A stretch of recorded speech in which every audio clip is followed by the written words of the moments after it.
2026 சட்டமன்ற தேர்தலை முன்னிட்டு ஜனவரி 23ஆம் தேதி தேசிய ஜனநாயக கூட்டணியின் மாபெரும் மாநாட்டில் கலந்து கொள்ள தமிழகத்திற்கு வருகை தரும் மாண்புமிகு பாரத பிரதமர் நரேந்திர மோடி அவர்களை வருக வருக என அன்புடன் வரவேற்கும் திரு அஸ்வத்தாமன், மாநில செயலாளர், தமிழ்நாடு பாரதிய ஜனதா கட்சி. 2026 சட்டமன்ற தேர்தலை முன்னிட்டு ஜனவரி 23ஆம் தேதி தேசிய ஜனநாயக கூட்டணியின் மாபெரும் மாநாட்டில் கலந்து கொள்ள தமிழகத்திற்கு வருகை தரும் மாண்புமிகு பாரத பிரதமர் நரேந்திர மோடி அவர்களை வருக வருக என அன்புடன் வரவேற்கும் ப. விஜயலட்சுமி, செங்கல்பட்டு வடக்கு மாவட்ட துணைத் தலைவர், பல்லாவரம் சட்டமன்ற தொகுதி அமைப்பாளர்.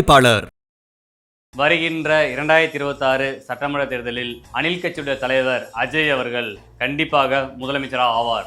ஏனென்றால் அணில் கட்சியில் மட்டும் தமிழ்நாட்டை சேர்ந்தவர்கள் சுமார் 1.5 லட்சம் கோடி தொண்டர்கள் இருக்கிறார்கள். அதற்கான காரணம் நமது தலைவர் அஜய் அவர்கள்தான்.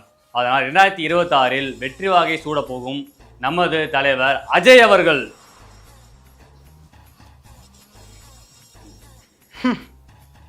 இங்கே எவனா வந்துட்டு பேசிக்கின்னு இருக்கிறான். இங்கே நான் சொல்கிறதான் தலைவரே கேட்பாரு. நான் தான் அரசியல் குரு. இந்த சிவன் இல்லாமல் சக்தி இல்லை. இதற்கு முன்பாக அணில் கட்சியில் யார் யாரோ பதவியில் இருந்திருக்காங்க. அவங்களோட செயல்பாடுகள்லாம் சரியில்லைன்னு அஜய் அவர்கள் என்கிட்ட தொலைபேசி வாயிலாக என்கிட்ட சொன்னார். அதுக்கப்புறம் தான் நான் பொறுப்பு வந்ததுக்கப்புறம் கொங்கு மண்டலத்திலே நான் கைக்குள்ள வச்சுக்கிட்டேன். ஏன்னா கொங்கு மண்டலத்தில் 53 தொகுதியில் அணில் கட்சி கண்டிப்பாக ஜெயிக்கும். மற்றவங்களோட பேச்சை கேட்டு தொண்டர்கள், ரசிகர்கள் யாரும் கேட்டு ஆட வேண்டாம். ஏன்னா ஒழுக்கம் என்பது ரொம்ப முக்கியம். சில பேர் எங்கள் பதவியில் இருக்கிறனால தான் ஒழுக்கம் இல்லாமல் தற்குறிகள்ன்ற வார்த்தையை வச்சு அவங்க கூப்பிட்றாங்க. இனிமேல் அது நடக்காது. தலைவரை அரசியலுக்கு இட்டுன்னு வந்ததே நான் தான். எங்களுக்கு தெரியும் தலைவரை எந்த லெவலுக்கு இட்டுன்னு போனோம்னு. இன்னும் இப்போ சேரல. புதுசாக கட்சி ஆரம்பித்தோன்னே தலைவரை கட்சி வச்சது நாங்கள் தான். அவர் படத்துக்கு போஸ்டர் ஒட்டி இவ்வளோ பெருசாக ஆக்குனதும் நாங்கள் தான். போஸ்டர் ஒட்டுவது, ஸ்டிக்கர் ஒட்டுவதெல்லாம் ஒரு தலைவருக்கான ஒரு நல்ல தகுதி கிடையாது. ஏன்னா இது மாதிரி இருந்தவங்களால தான் நம்மளோட தலைவர் அஜய் அவர்கள் கரூர் சம்பவம் நடக்கும்போது நான் அங்கே அந்த கட்சியில் இருந்தேன்னா இந்த மாதிரி சம்பவத்துக்கு அஜய் அவர்களாக தள்ளப்பட்டிருக்க மாட்டார். ஒருவேளை கரூர் சம்பவம் நடக்கும்போது நான் இருந்திருந்தேன்னா அஜய் அவர்கள் இந்த பிரச்சனையில சிக்கியிருக்க மாட்டார். நான் அவரை காப்பாற்றி இருந்திருப்பேன். சும்மா யாரும் என்னத்தையாவது சொல்ல வேணாம். அப்போ சம்பவத்தப்பெல்லாம் யாரும் குரல் கொடுக்கல. இப்போ பாதியில் குரல் கொடுக்குறாங்களா? 2026 எங்கள் தலைவர் தான் சிஎம் ஆவார். அவர் ஆக்க போகிறது நாங்கள் தான். நாங்கள் இருக்கிறதே எங்கள் தலைவருக்கோசரமும் மக்களுக்கோசரம் தான். சும்மா இங்க சிவன் இல்லாமல் சக்தி இல்லை. ஓகேவா? என்ன சொன்ன? சிவன் இல்லாமல் சக்தி இல்லை. சக்தி இல்லை. இங்கே சக்தி இல்லாமல் எவனுமே இல்லை. பேசாமல் நம்ம சினிமாவில் நடிச்சிருக்கலாம் போல. தேவையில்லாமல் கட்சி தொடங்கி 2026 வேறு போட்டி போகிறோம்னு சொல்லிட்டு அங்கிள்லாம் வேறு உலகி தொலைஞ்சிட்டேன். இதெல்லாம் தீய சக்தின்னு வேறு எழுதி கொடுத்தானுங்க, தூய சக்தின்னு. பேசாமல் நம்ம சினிமாவில் நடிச்சிருக்கலாம் போல. தலைவர் சரியான முடிவு. நீ அப்படியே சினிமாவிலே இருந்துக்கலாம். தேவையில்லாமல் கட்சி அரசுன்னு தேவையா அவங்களுக்கு? சும்மாலாம் ஊர் புறம் வம்புழுத்துன்னு வச்சுருக்கீங்க. நாங்கள் எங்கே போனாலும் எங்களை அணில் குஞ்சன் போட்டு அடிக்கிறானுங்க. ஆமாம், அஜித் மாதிரியும் பேசாமல் ஒரு படத்தில் நடித்தோமா, 250 கோடி 100 கோடி சம்பளம் வாங்கினோமா, அப்படி இருக்காமல் அரசியல் எதுக்கு நமக்கு தேவையில்லாத வேலையெல்லாம். ஐயோ சரியா, இப்பெல்லாம் பரவாயில்ல. இப்போ டெல்லி கூப்பிட்டுருக்கான், குறுக்கு விசாரணையெல்லாம் இருக்கான். என்ன பேசுறதுன்னே தெரில எனக்கு. தலைவரே சும்மா போயிட்டு வாங்க. நீங்க பேசாத. எத்தனை படத்துல பேசுறீங்க, சில்லறையெல்லாம் செதற விட்டுருக்கோம். அந்த மாதிரி போய் என்ஜாய் பண்ணுவாங்க. நான் பிக்னிக்கா போயிட்டு வரேன், விசாரணைக்கு போயிட்டு வரேன்யா. ஓ தலைவரே பாத்துக்கலாம். டெல்லி என்ன நமக்கு என்ன புதுசா? போயிட்டு வாங்க. உருப்படியா ஏதாச்சும் ஐடியா சொல்லுங்க.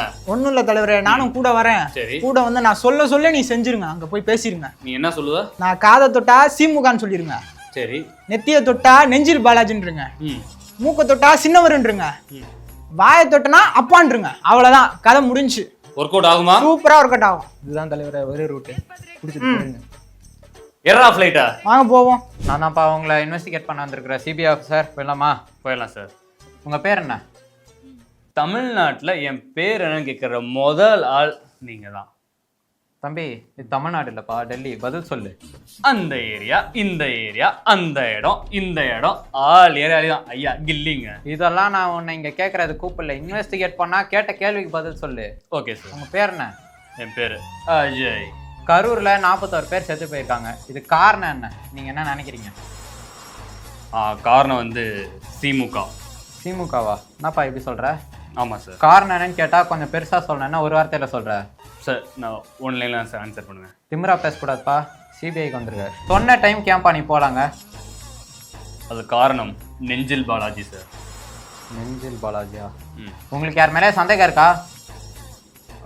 Uncle sir. அங்கிளா? இப்போ என்னப்பா நான் என்னப்பா எதுக்கு வந்திருக்கேன்? நான் இங்கே கேள்வி கேட்க வந்து அங்கிள்ன்ற. எங்கள் தமிழ்நாட்டோட அங்கிள் சார். அதாவது என்ன நீ எங்க அங்கங்க அப்பா- எங்க பாக்குற நீ? நான் தானே உன்னை இன்வெஸ்டிகேட் பண்றேன். சார் இது காரணம் வந்து எங்களோட மாநிலத்தோட சிஎம் சார். இதுக்கு அணில் கட்சி ஏதாவது வகையில காரணமா இருக்கும்னு நினைக்கிறியாப்பா நீ? இதுக்கு காரணம் எங்களோட அணில் கட்சி கிடையாது, அந்த சின்னவர் முன்னேற்ற கழகம் தான். சின்னவரா? சரி நான் போலாமா? எனக்காக சரி, அடுத்த வாட்டி கூப்பிட்டா வரணும். இந்த மாதிரி தேவையில்லாம ஒரு வார்த்தை எல்லாம் பதில் சொல்லக்கூடாது. மரியாதை கொடுத்து ஒழுங்கா பேசணும் நீ, இல்லைன்னா உன்னே பிடிச்சி உள்ள போட்டுருவோம். சார் நான் வந்து எனக்கு எவ்வளவு பேர் ரசிகர்கள் இருக்காங்க தெரியுமா? எனக்கு இன்ஸ்டாகிராம்ல எவ்வளவு ஃபாலோவர்ஸ் அதெல்லாம் இங்க செல்லுபடி ஆகாதுப்பா. சார் ஒழுங்கா பேசணும். நான் ரீல்ஸ் எடுத்து போட்டேன்னா 15 மில்லியன் உன்னை ரீல்ஸ் எடுக்கிறது கூப்பிடலைங்க.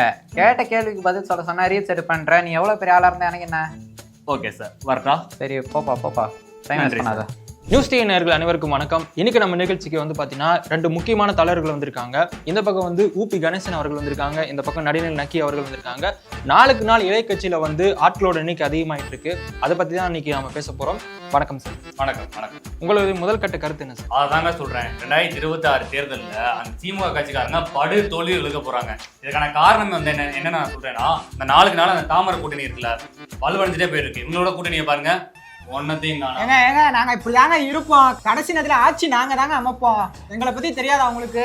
கடைசி நேரம் எப்படி தீயா வேலை செய்வோம் நாங்க. பாருங்க யாரு ஆட்சி அமைக்கிறான்னு. இல்லங்க, ஆல்ரெடி வந்து மாம்பழ கட்சிக்காரங்க வந்து அந்த கூட்டணியில போய் சேர்ந்துட்டாங்க. பையன் தான் மாம்பழ கட்சி வந்து டேக் ஓவர் பண்ணிட்டாரு. ஸோ அவரோட தொண்டர்கள் எல்லாமே அந்த கட்சிக்கு போயிடுவாங்க. அப்பாவை அவங்க கூப்பிடலான்னு பாக்குறாங்க. ஒருவேளை அப்பாவை கூப்பிட்டா அந்த பானை கட்சிக்காரங்க விளைகிறேன்னு பயன்படுத்துறாங்க. ஸோ இவங்க வந்து 2 கட்ட நிலைமையில இருக்காங்க. இவங்க என்ன தெரியுமா, திருடன் கையில தேல் கொண்ட ஸ்டேஜ்ல இருக்காங்க. ஏங்க திருடெல்லாம் பேசக்கூடாதுங்க. ஏறி வந்த குடும்பம் தானங்க அவங்க. என்னத்தையா இந்த பாருங்க, இந்த மாதிரிலாம் பேசக்கூடாதுங்க. நான் சோகங்கள்லாம் பார்க்க மாட்டேன், சேரத்துக்கு அடிச்சு போயிடுவேன். இதாங்க தமிழ்நாட்டோட நம்மளுடைய நடுநிலை நினைக்கினா நடுநிலையா பேச சொல்லுங்க. என்ன ஆதரவா அந்த கட்சி? என்ன அந்த கட்சியா நீ ஆதரவா பேசுறீங்க? எங்க வாங்குறேன் 200 ரூபாய்க்கு மட்டும் பேசுங்க. எங்க எங்களுக்கு தெரியும், நாங்க 200 ரூபாயோ 300 ரூபாயோ நாங்க வாங்குவோம். நீ ஏங்க பேசுறீங்க அதெல்லாம்? இதுல இருந்து புரியுதா, 2026ல அந்த கட்சி தோக்க போது யார் ஜெயிப்பாங்களோ அவங்க ஜெயிப்பாங்க. நாங்க தாங்க அது. யார் ஜெயிப்போம் அது நாங்க தான் ஜெயிப்போம், ஆட்சி அமைப்போம். ஏங்க ஒண்ணு மட்டும் சொல்ல விரும்புறீங்க, இந்த சூரியன் கட்சிக்காரங்க மேற்கே உதிக்கவே மாட்டாங்க. அதை மேற்க நாங்க உதிக்க வச்சு காட்டுறேங்க. அது உதிக்கமோ பாருங்க, இந்த இலை பூ எல்லாம் காஞ்சு போயிடும். பாக்குறீங்களா இல்லைன்னு மட்டும் பாருங்க. எங்க அவட பகல் கனவு காமிச்சிட்டு இருக்காங்க. ஆல்ரெடி அவங்க திருநெல்வேலி ஏறி வந்து அந்த ஆட்சியை பிடிச்சிருக்காங்க. இன்னும் எவ்வளவு நாள் சமாளிக்கிறாங்கன்னு பாப்போம். எனக்கு தெரிஞ்சு முன்ன கூட போனா இந்த 3 மாசம் தாண்டுவானுங்க. 3 மாசத்துல எவ்வளவு சுரண்டுவானுங்க. அதுக்கப்புறம் வந்து காணாம போயிடுவானுங்க. இதுதான் வந்து நான் சொல்ல விரும்புறேன். ஏங்க ஆண்டாண்டு காலமா ஆண்டுகிட்டு இருக்கோம் நாங்க. எங்க நாங்க போய் அழிஞ்சு போயிருமா? எல்லாம் பாரு, உன் கட்சி எல்லாம் போதான்னு மட்டும் பாரு. எங்க இவ்வளவு வக்கனையா பேசுறானே, என்னைக்காச்சும் உங்க கட்சிக்காரங்க தொடர்ந்து 2 வாட்டி ஜெயிச்சிருக்காங்களா கேளுங்க. அந்த வரலாறு அமைச்சு காட்டுறோம் பாருங்க. அடுத்த 2 வருஷம் இல்ல, வருஷம் நாங்க தான் அடிப்போம். பாக்குறீங்களா மட்டும் பாருங்க. வரலாறுக்கு என்ன ஸ்பெல்லிங் கேளுங்க. அது எதுக்குங்க இங்க கேக்குறேன்? பள்ளிக்கூடத்துக்கு வந்திருக்கோம். எனக்கு தெரியாது. யாருக்குல தெரியாது? எனக்கு தெரியாதா? நான் வரலாறு, அமர்க்கலாம், அட்டகாசம் எல்லாமே பார்த்து வைக்கிறாங்க. சினிமா பத்தி பேசுறானுங்க, சிவப்போலம் வச்சிருக்கானுங்க. சினிமா பார்த்து கெட்டு குட்டிச்சர் ஆகியிருக்கானுங்க. நீ பேசாத அதை பத்தி. நீ வந்துட்ட எந்த ஊருக்கார நீ? ஊர் பேர்லாம் பேசாத. நீ 2026ல மொக்க வாங்க போற, அதை மட்டும் பாத்துட்டே இரு. தெரியும் 2026 நாங்க மொக்க வாங்குறோமா நீ வாங்குறானே. பார்க்க தானே போறேன் எங்க வச்சு எப்படி ஆட்சி அமைக்குதுன்னு. 275 தொகுதி நாங்க தான். பாக்குறீங்களா மட்டும் பாரு. பாத்தீங்களா, தற்கூரி கொடுக்கணும் பரவாயில்ல, ஓரளவு கொஞ்சம் பக்கத்து நம்பர் வந்தாங்க. மொத்தம் 275 தான். எத்தனை தொகுதி கூட எங்களுக்கு தெரியாது. எங்களுக்கு தெரியும், நாங்க உருவாக்குவோம். பாக்குறீங்களா மட்டும் பாரு எத்தனை தொகுதி உருவாக்குறோம்னு. தொகுதியை உருவாக்குறியா? உருவாக்குவோம் நாங்க. உருவாக்குறான பானையா சட்டியா உருவாக்குறதுக்கு? போயா பாரு, நாங்க எத்தனை தொகுதியை உருவாக்குறோம் மட்டும் பாரு. பாத்தீங்களா மக்களே, இந்த மாதிரி தான் தினம் சண்டை நடந்துட்டே இருக்கும். நாளைக்கு இதே மாதிரி ஒரு சுவாரஸ்யமான சண்டையோட உங்களை சந்திக்கும் வரை உங்களிடம் வந்து விடைபெறுவது நான் உங்கள் அடுத்த இவன் வந்தா என்னை கூப்பிடாதயா. அப்புறம் அவ்வளவுதான். கூப்பிடுறது